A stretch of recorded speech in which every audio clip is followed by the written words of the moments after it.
الحمد لله الذي وحده والصلاة والسلام على من لا نبي بعده وعلى آله وصحبه الموفين وعده. أما بعد فأعوذ بالله من الشيطان الرجيم. بسم الله الرحمن الرحيم. إن الله مع الصابرين. صدق الله مولانا العظيم وصدق رسوله النبی الامین الحنین العطوف الکریم. آئیے کچھ عرض و معروض سے بیشتر بارگاہ بے کس پناہ میں درود پاک کا نذرانہ پیش کریں. پڑھیں بآواز بلند اللہم صلی علی سیدنا و مولانا محمد وعلی آل سیدنا و مولانا محمد بارک وسلم صلاة و سلاما علیک یا رسول اللہ صلی اللہ تعالی علیہ وسلم. آج ہم انشاءاللہ العزیز بات کریں گے امام اعظم علیہ الرحمت والرضوان کی زندگی کے بارے میں کہ آپ کا کیا اخلاق تھا اور آپ نے ہمیں اپنی زندگی سے صبر کا کیا درس دیا ہے. صبر ایک ایسی چیز ہے جس کے لیے بہت کچھ پڑھنے کے بعد انسان اس کو سمجھ سکتا ہے. ہم بہت آسانی سے کسی کو تلقین کر دیتے ہیں کہ آپ کے کسی محبوب کے چھوٹ جانے کے بعد، کسی اہم چیز کے کھو جانے کے بعد ہم کہتے ہیں کہ صبر کرو. لیکن یقین مانیں جسے آپ کہہ رہے ہیں کہ صبر کرو، اس کے لیے بہت مشکل مرحلہ ہے کہ وہ صبر کر سکے.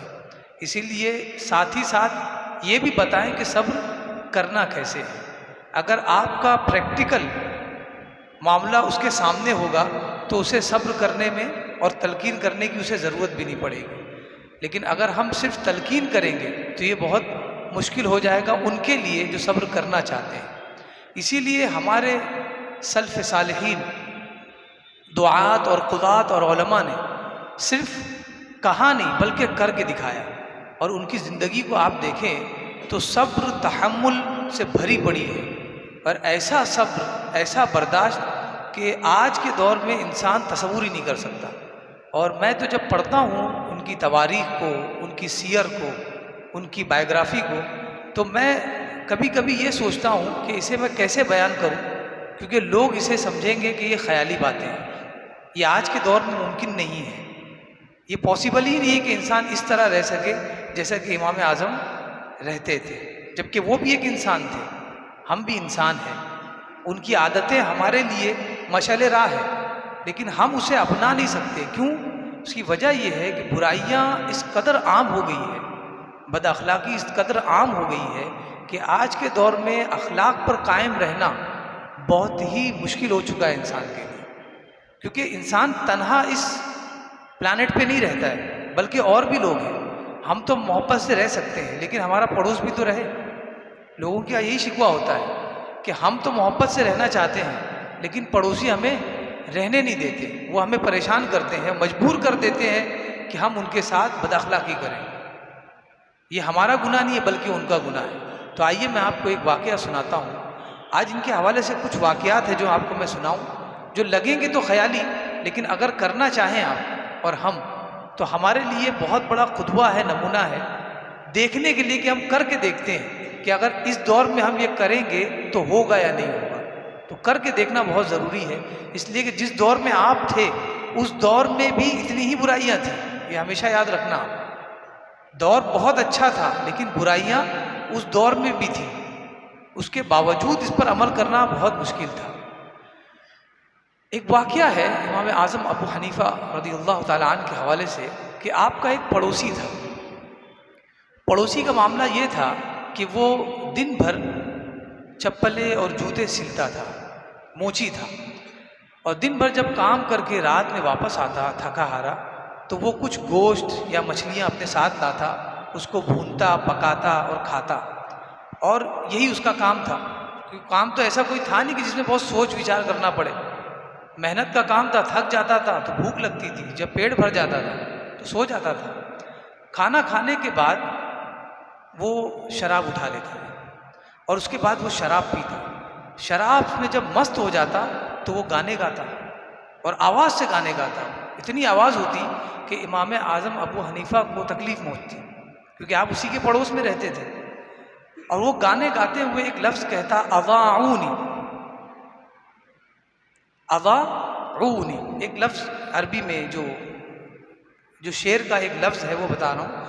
اس شعر کا معنی یہ تھا کہ لوگوں نے مجھے ضائع کر دیا، لوگوں نے میری اہمیت نہیں سمجھی، مجھے موچی تک ہی رکھا ہے. اس شعر کا مطلب یہ تھا. تو یہ وہ گانا گاتا. امام اعظم پوری رات عبادت کرتے تھے، قائم اللیل تھے آپ، صائم النہار تھے.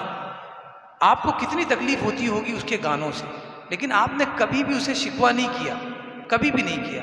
بلکہ آپ یہ دیکھ رہے تھے کہ اصل میں یہ گانا نہیں گا رہا ہے یا یہ مجھے تکلیف نہیں دے رہا ہے، بلکہ اللہ تبارک و تعالیٰ کی جانب سے میرے لیے یہ امتحان ہے.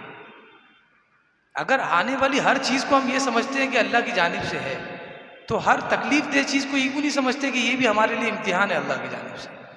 خالی اتنا سمجھ جائیں کہ یہ امتحان ہے ہمارے رب کی طرف سے، آدمی بالکل بے خوف ہو جائے گا اور یہی سوچے گا کہ مجھ کو اس امتحان میں پاس ہونا ہے. تو اب امتحان کتنا بھی کڑا ہو، اب وہ یہ سوچے گا اس میں پاس کیسے ہونا ہے. لیکن ہمارا معاملہ یہ ہے کہ اسے امتحان نہیں سمجھتے، بلکہ سمجھتے ہیں کہ وہ جو کام ہو رہا ہے وہ ناجائز ہے، وہ ظلم ہے، اس کے خلاف اٹھنا چاہیے، جبکہ آپ کو شانتی سے بیٹھنا چاہیے تھا. یہی آپ کا امتحان تھا. لیکن ہم نے اس کو دبانے کے لیے پوری کوشش کی اور دبا بھی نہیں پائے اور امتحان میں فیل بھی ہو گئے. بہرحال اس کا یہی معمول تھا روزانہ کا. ایک دن ایسا ہوا کہ آپ جب نماز پڑھنے کھڑے ہوئے تو آپ نے محسوس کیا کہ اس کی گانے کی آواز نہیں آ رہی. جب انہیں محسوس ہوا تو آپ نے مصلی لپیٹا اور اس رات اس کی طرف نکلے تو پتہ لگا کہ رات ہی میں کچھ گورنر کے سپاہیوں نے اسے اریسٹ کر لیا ہے اور قید میں ڈال دیا ہے. جب آپ کو یہ چیز پتہ چلی تو آپ کو یاد آیا کہ پڑوسی کے بھی حقوق ہوتے ہیں. انہیں صرف یہ یاد آیا کہ پڑوسی کے حقوق ہوتے ہیں. پڑوسی کیسے ہوتے ہیں یہ نہیں، پڑوسی کے صرف حقوق ہوتے ہیں. حقوق کو ہمیں ادا کرنا ہے، پڑوسی کیسا بھی ہو. اگر آپ نے پڑوسی کا حق ادا کیا اور پڑوسی اگر بدماش بھی ہے تو آپ کا ہو جائے گا اور آپ کے گھر کی قیمت اس کے بعد بڑھے گی. ہم سمجھتے ہیں کہ گھر کی قیمت کنکریٹ سے ہے، پتھر سے ہے، ڈیکوریشن سے ہے، لیکن گھر کی قیمت اس کے مکان سے نہیں ہے بلکہ اس کے مکین سے ہے. اس کے ارد گرد رہنے والے کیسے ہیں، اس حساب سے مکان کی اہمیت لگائی جاتی ہے. بہرحال جب آپ کو پتہ چلا کہ وہ امیر لے گئے ہیں، امیر کے سپاہی، تو وہ امیر کے پاس پہنچے اور اس وقت کا جو گورنر تھا وہ امام اعظم کو بہت مانتا تھا، اس قدر کرتا تھا جیسی علماء کی قدر کی جانی چاہیے. جب اسے پتہ چلا کہ دروازے پر امام اعظم ہے تو اس نے اپنے بندے سے کہا کہ تم امام اعظم کو گھوڑے سے اترنے مت دینا، بلکہ ان سے کہنا کہ وہ گھوڑے سمیت ہی ہمارے محل میں آ جائے. یہ ادب تھا. اب جب وہ اندر آئے تو کہا کہ حضور کے فرمائے کیا بات ہے اتنی رات کو آپ آئے ہیں؟ تو امام نے کہا کہ میرا ایک ہی عریضہ ہے، وہ یہ ہے کہ ہمارا ایک پڑوسی ہے، پتہ نہیں اس نے کیا جرم کیا ہے، آپ کے سپاہیوں نے انہیں اریسٹ کر لیا، تو میں چاہتا ہوں کہ آپ اسے قید و بند سے رہا کر دیں، بس یہی میری ریکویسٹ ہے. امیر نے کہا حضور آپ نے کہا ہے تو اس رات میں جتنے بھی قیدی قید ہوئے ہیں سب کو ہم آزاد کر دیتے ہیں. اس رات میں جتنے قیدی قید ہوئے ہیں آپ کی سفارش پہ ہم ساروں کو آزاد کر دیتے ہیں، اور سب کو آزاد کر دیا گیا. اب امام اعظم جب اپنے گھوڑے پر نکلے ہیں تو وہ قیدی آپ کے پیچھے ہی تھا، جو آپ کا پڑوسی تھا آزاد ہوا. جب وہ گھر کی طرف پہنچا تو امام اعظم اس کے پاس گئے اور وہی لفظ آپ نے کہا اضاعونی، کہ اے میرے دوست، اے میرے پڑوسی، حقیقت میں ہم نے تمہاری قدر نہیں کی، ہم نے تمہاری قدر نہیں کی، تمہیں حقیر جانا، اور آج تم اس جگہ پہنچ گئے. وہ رونے لگا اور لپٹ گیا کہ حضور آپ نے میری قدر نہیں کی، میں نے تو آپ کو تکلیف پہنچائی ہوگی اپنے گانے سے، لیکن آپ کا معاملہ یہ تھا کہ جب آپ نے مجھے دیکھا کہ میں نہیں ہوں تو آپ مجھے آزاد کروانے کے لیے امیر کے محل تک پہنچ پڑے. آپ نے اصل میں میری رعایت کی ہے، آپ نے میرا خیال رکھا ہے. اور اس کے بعد اس نے وہیں کھڑے کھڑے سچی توبہ کی کہ آج سے کبھی شراب نہیں پیوں گا، کبھی بھی پڑوسیوں کو میں ستاؤں گا نہیں، کبھی بھی ایسی چیزیں نہیں کہوں گا جس سے کفر ہو جائے، بری باتیں اپنی زبان سے ہمیشہ کے لیے بند کر دوں گا. اب آپ دیکھیے تبلیغ کا کتنا زبردست ذریعہ ہے. کب سے وہ یہ چیزیں کر رہا تھا لیکن آپ جو ہے صبر کر رہے ہیں. اسے کہتے ہیں صبر. جب انسان کے اندر صبر آ جائے اور انسان صابر و شاکر ہو جائے تو اس کے ارد گرد اصلاح ہونا شروع ہو جاتی ہے. لیکن جب ہر بات پر وہ کھڑا ہو جائے اور اس کی نفی کرے، لیکن وہ بات ایسی ہو کہ اس کی نفی نہیں کرنی چاہیے. اگر ضروری ہے نفی کرنا تب بھی یہ اسلام کہتا ہے کہ اس کی نفی کریں. ظالم کو اگر آپ ظلم کرتا دیکھیں اور آپ طاقت رکھتے ہیں کہ اسے ظلم سے روک دیں تو ضروری ہے کہ آپ ظالم کو روکیں. لیکن ایسی کچھ چیزیں ہیں جو اپنے ہی پڑوس میں ہیں، اپنے رشتہ دار میں ہیں، جو ان سے لغزشیں ہو جاتی ہیں، اسے نظر انداز کرنے کے بارے میں کہا کہ نظر انداز کر کے دیکھو، تحمل کر کے دیکھو، صبر کر کے دیکھو. اللہ تبارک و تعالیٰ آپ کے ہی ہاتھوں پہ کئی لوگوں کا ایمان لے آئے، اور کئی لوگوں نے ایمان لایا صرف اسی صبر و شکر پر. آپ دیکھیں خواجہ غریب نواز کون سا ہتھیار لے کر آئے؟ صبر اور شکر. کسی نے کہا کہ یہاں مت بیٹھو، کہا کہ ٹھیک ہے میں آگے جا کے کہیں بیٹھ جاؤں گا، یہاں نہیں بیٹھوں گا. کبھی بھی مزاحمت نہیں کی، جس نے جو کہا اسے سن لیا. تو جب ہم سننے کی عادت ڈال لیتے ہیں تو اللہ تبارک و تعالیٰ آپ کو ایسا بنا دیتا ہے کہ لوگ آپ کی سنتے ہیں. تو اگر یہ چاہتے ہیں کہ لوگ آپ کی سنیں، پہلے آپ کو لوگوں کی سننا پڑے گا. تو جب آپ سننے لگ جائیں گے تو انشاءاللہ العزیز اس کی برکتوں سے لوگ آپ کی سننے لگیں. آئیے آپ دوسرا واقعہ امام اعظم کا خوف للہ، خوف الہی کس قدر تھا. یہ ڈرتے تھے، اللہ کے لیے ڈرتے تھے، یہ کسی اور سے نہیں ڈرتے تھے. اب آپ دیکھیے کہ جس پڑوسی نے آپ کو ستایا تھا اس کے لیے گورنر کے پاس چلے گئے. ہمارا معاملہ تو ایسا ہے کہ گورنر سے ڈر کے، اگر گورنر نے کہا کہ تمہارے پڑوسی کا سر چاہیے تو گورنر کی عزت کرتے ہوئے پڑوسی کا سر کاٹ لے آئیں گے. لیکن ان کا معاملہ یہ تھا کہ پڑوسی کے لیے گورنر کے پاس چلے گئے. اور ہمارا معاملہ ہے کہ اگر پڑوسی کے لاش پر پیر رکھ کر گورنر تک پہنچ ہو جاتی ہے تو اس سے بڑا کوئی اچیومنٹ نہیں ہوگا. یہ ہمارا آج کا معاملہ ہے. یہ بہت بڑا المیہ ہے ہمارے لیے. اسی لیے ہمیں سیکھنا چاہیے ان ائمہ کی زندگی سے. یہ ایسے ہی امام اعظم نہیں ہو گئے. آج آدھی دنیا سے زیادہ لوگ ان کی اتباع کر رہے ہیں. مذاق ہے، لوگ ان کی باتوں کو مان رہے ہیں. ہم رکوع سجدہ جو کرتے ہیں ان کی تحقیق پر کرتے ہیں.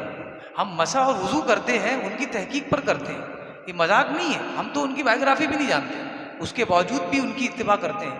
یہ اتباع اسی لیے ہوتی ہے جب اخلاق اونچا ہوتا ہے تب لوگ جھک جاتے ہیں. ایک مرتبہ آپ ایک شخص کے ساتھ گزر رہے تھے اور انجانے میں آپ کا پیر ایک بچے کے پیر پر پڑ گیا. جیسے ہی وہ بچے کے پیر پر پڑا ہے وہ بچہ چیخ اٹھا. انجانے میں چلتے چلتے کبھی کبھی پیر پڑ جاتا ہے. جیسے ہی وہ بچہ چیخا ہے اور اس نے شیخ کو دیکھا، امام اعظم کو دیکھا، تو کہا یا شیخ الا تخاف من القصاص یوم القیامہ. اے شیخ کیا تمہیں اس بات کا ڈر نہیں لگتا ہے کہ قیامت کے دن اس بارے میں اللہ سے شکایت کروں اور اس کا بدلہ چاہوں؟ جیسے ہی امام اعظم نے اس بچے کی بات کو سنا آپ پر غشی طاری ہوئی اور آپ بے ہوش ہو گئے. لگتا ہے خیالی بات لگتی ہے کہ نہیں؟ ایسا لگتا ہے کہ ایسا کیسے ہو سکتا ہے؟ کوئی اگر انسان آپ سے کوئی چیز بیچ رہا ہو اور آپ جانتے ہیں کہ وہ چیز بہت مہنگی بیچ رہا ہے بلکہ ظلم کر رہا ہے وہ آپ پر، تو آپ اگر اس کو یہ کہو کہ قیامت کے دن تمہارا دامن پکڑوں گا، میرے خیال سے وہ ہنس دے گا. ہم اس معاشرے میں جی رہے ہیں، ماحول ہے یہ. وہ کہے گا کون سی قیامت، معاذ اللہ رب العالمین، آمنت باللہ ورسولہ وکتبہ ویوم القیامہ. یہ سب کہاں ہے؟ صرف عربی پڑھنے میں ہے، سمجھنے میں نہیں.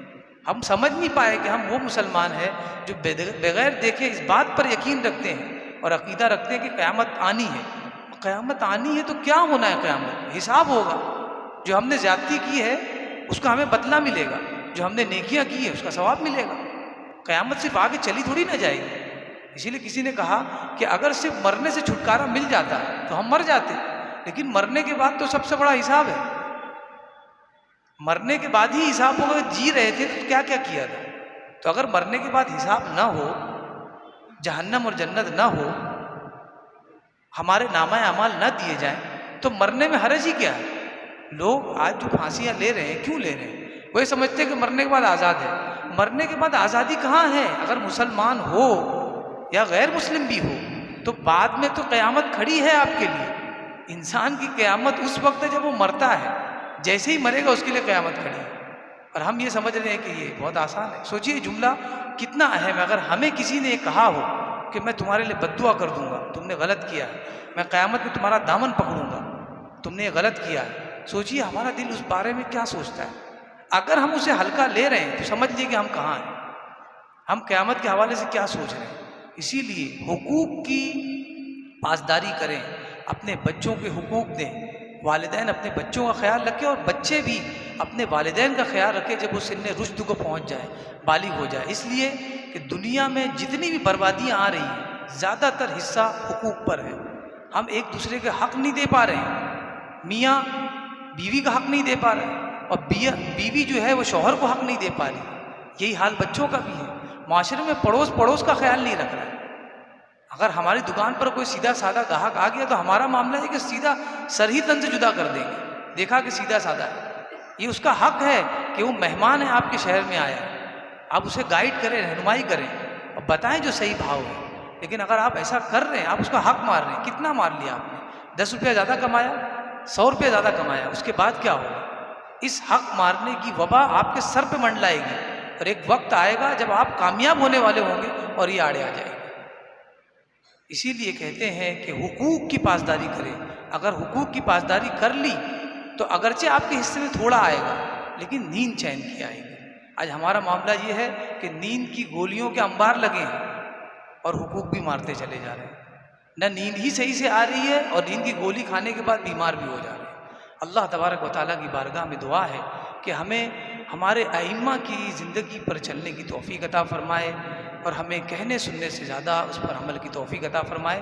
وما علینا الا البلاغ المبین۔ کھڑے ہو جائیں صفحے سے۔